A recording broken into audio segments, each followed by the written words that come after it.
Hero Alam কষায়ের দোকান থেকে কাঁচা মাংস কিনে থাপড়ায় কোয়ালিটি চেক করতেছে। হিরো আলম ভাই একজন সুস্থ মানুষ এভাবে অসুস্থ মানুষের মতো কাঁচা মাংস থাপড়াইতেছে কিভাবে? আরে সুস্থ বানানোর লেগেই তো আমি আইছি। এইদিকে একটু খেয়াল করেন, একটা মাইয়া হিরো আলমের রুমের মধ্যে বোরকা খুলে ডান্স করার প্রস্তুতি নিতেছে। মেয়ের কারোর সাথে ইটিস পিটিস আছে? আরে কাকা, মেয়ের ইটিস পিটিসের খবর নিয়ে আপনার কাম কি? মাইয়ার দেখতেছেন না বোরকার তলে পোশাক আশাকের অবস্থা কি? তোর যে পোশাক সুরত তোরলে এই বাড়িতে দিতাম শরম করতেছে। আজকে একে একে হিরো আলমের লুচ্চামি ফাঁস করবো। সালটা সমস্যা কোন জায়গায়? ওর সমস্যা একটাই, মাইয়া দেখলে ওর হুঁশ থাকে না। ওর বউয়ের সাথে সংসার করতে ভালো লাগে না, তাই বউরে ডিভোর্স দিয়ে একবার নায়ক হইতে চায়, আবার তো মনে করেন যে ব্যবসায়ী হইতে চায়, মাঝে মধ্যে তো আবার সুমাইয়া রিমুর সাথে একটা করে টেস্ট ম্যাচও খেলতে চায়। তার দিলে যে কখন কোন ইচ্ছের উদয় হয় তা কেউ বলতে পারবে না। তবে নির্দিষ্ট একটা ইচ্ছার কথা আমি বলতে পারি, মাইয়া দেখলে এর শরীরের মধ্যে ফাল মারা স্টার্ট হয়ে যায়। ভাইরে, বউ থাকলে তো কাঁচা মাংসে হাত দেয়া তো দূরের কথা, কাঁচা মাংসের ঘ্রাণ নাকে আসলে তো টুনটুনি কাইটা হাতে ধরাই দিত। আমার তো এইগুলা দেখে মনে হইতেছে বাংলাদেশের মধ্যে যতগুলো ফ্যামিলি এবং ভাতার ছাড়া মাইয়া মানুষ আছে সবগুলো এক জায়গায় সেই হিরো আলমের কাছে জড়ো হয়েছে। তার মধ্যে এইটা হইতেছে একটা শ্রেষ্ঠ নুডলস।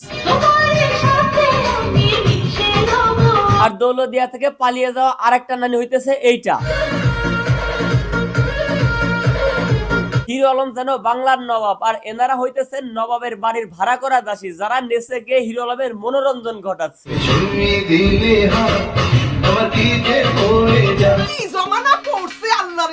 আগের জামানায় রাজা বাচ্চারা দাসীদের ভাড়া করে এনে নাচা পিছা করায় নিজেদের মনোরঞ্জন ঘটাইতো, আর এরাই হইতেছে সেই রাজা বাচ্চাদের বংশীয়।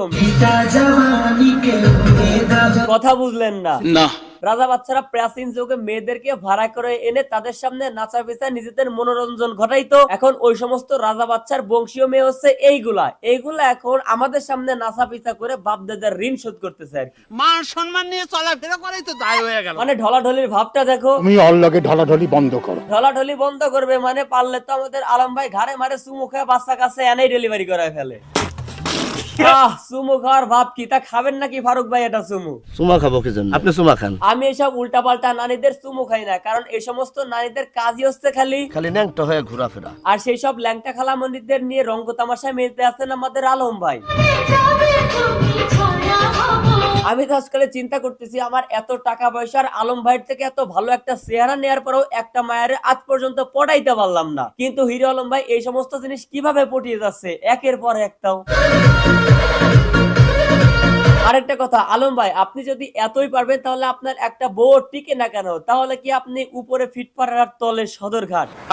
কখনো কখনো আলম ভাই নীলপরীর কাছে যাইতেছেন, কখনো আবার কালো পরীকে জড়িয়ে ধরে পার্টি ডান্স করতেছেন, আবার কখনো লাল পরীর সান্নিধ্যে অসম্ভব রোমান্টিক সময় কাটাচ্ছেন। এগুলো দেখার পর আমার বক্তব্য জাস্ট আলম ভাই এইটাই। না মানে আপনি একদম জাউরা আছেন আলম ভাই, বিয়ে ছাড়াই একটা করে ধরতেছেন আর একটা করে খেয়ে খেয়ে ছেড়ে দিতেছেন। না আছে সংসারে বাজার করার ঝামেলা, না আছে সংসারে বাচ্চা কাচ্চার ঝামেলা। বল প্রত্যেকটা আকাশে হিট করতেছেন, কিন্তু সেই বলগুলো আউট না হয়ে একদম ডিরেক্ট বাউন্ডারি ক্রস করে ছক্কা হয়ে যাইতেছে। তবে যেদিনকে ধরা পড়বেন আলম ভাই, আওয়ামী লীগের লোকজন হামলা করেছে, আপনারা তো দেখেছেন ভাইরা, আমাকে কি আর কুত্তো পেটা পেটা বিছেছে। আর এইসব লুচ্চামি করতে করতে হুট করে একটা মাইয়ারা দেখে আলম ভাই বলে উঠবে, আর আমার মনে ধরছে আর আমি বিয়া করব। ব্যাস বিয়ের প্রথম রাতেই শুনতে হবে আলম ভাইয়ের টুনটুনি ছোট।